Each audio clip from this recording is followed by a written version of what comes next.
Science. Ooh, la-di-da. We're scientists. We can conceive of anything. You must learn to distinguish between smut and science. Put your trust in the scientific method. Put your faith in the scientific method. I have enough faith in the scientific method. Ooh, la-di-da. Human beings are still fish. Human beings are fish? Why, yes, of course they are. Your wisdom is stupid. I'm an ape. Yeah. Are you, Bishop? I'm not. Definitely I'm not. Well, I'm an ape. I'm an African ape. Yeah. And I'm very proud to be an African ape. Yeah. And so should you. What is creationism? Well, creationism is defined as the belief that God is the absolute creator of all life. Creationism is all about taking the Bible into literal terms and not just as a guide to God's words. Creationists pride themselves on being the truth bearers in a present-day world of sin, but this is simply impossible because the Bible cannot negate evolution. They despise evolution, namely that all organisms, living and dead, are the end products of a natural process of development from a few forms, otherwise known as common descent. Now the favorite story of Adam and Eve is the prime example of what creationists believe, that God created man. Adam and Eve were the first men and women to roam the earth. This is according to the Bible and is believed by Jewish and Christian followers. Adam and Eve were made to populate the earth and to take care of God's creation. Adam comes from the Hebrew word Adoma, which means man, and Eve means life in Hebrew. Listen to this excerpt from the Bible. And God said, "Let us make man in our own image, after our likeness, and let them have dominion over the fish of the sea, the fowl of the air, over the cattle, over all the earth, and over every creeping thing that creepeth upon the earth." Now let's take a look at Pastor Hemway's take on the whole creationism deal. This is a great opportunity to get the perspective of a man of God. Evolution is the process by which an organism becomes more sophisticated over time in response to the environment. Wait a minute. What? Alright, let's put this in layman's terms.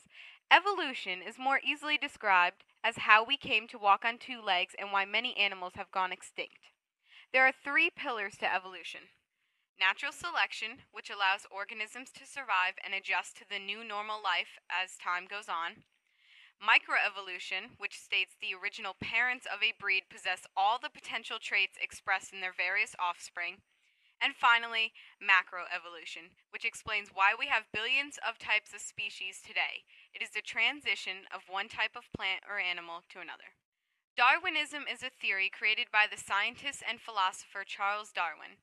Darwinism focuses on the natural selection theory and has several factors that allow us to question it. His theories were triggered by a trip he made to South America where he studied and found many specimens of animals and plants. From this, he drew the theory that organisms evolved over time to adapt to the ever-changing environment. Let's take a look at Lamarckian theory to help disprove the Bible story of Adam and Eve. Jean-Baptiste Lamarck, another evolution philosopher, believed not in natural selection, but in species choosing what traits and attributes to have. Lamarckian inheritance is another problem. Why should something that alters the parent of an offspring affect all offspring of all generations?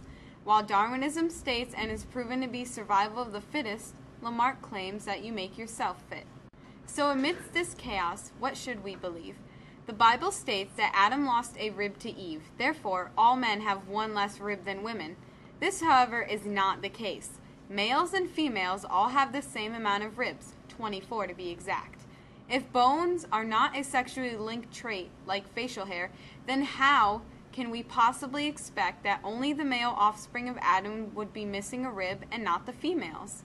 How does the Bible account for the development of new species found every day in the world? Okay, now if everyone could please take a look at the two skeletons on the screen. The left one is male and the right one is female. Please count the ribs on the male. Now, count the ribs on the female. If you take a closer look, you will discover that both skeletons have 24 ribs. Regardless of their gender, they have the same amount of ribs. This is a clear contradiction of God's creation of Eve, since both males and females have the same amount of ribs. I would now like to open the audience up for discussion. After checking out all of this information and factual accounts, would you say that one argument is more agreeable and realistic than the other? Is it fair to make this argument against some religious beliefs? Would you say your opinion has changed of how the world came to be, or of how man came to exist? The problem with those who are unable to see evolution, I think, is they don't have imaginations. It's really just an argument from incredulity. Apparently, oh, so we're apes, we're fish, we don't have any free will or anything like that, or some nonsense. It's really interesting that they want to use this argument from incredulity, this lack of imagination. So there isn't a process, as it were, going on in the cell saying, look, be patient. No. It's going to be a feather, believe me. Yes. It doesn't happen like that. There's got to be a series of advantages all the way in the feather. If you can't think of one, then that's your problem, not natural selection's problem. Natural selection, well, I suppose that is a sort of matter of faith on my part, since the theory is so coherent and so powerful.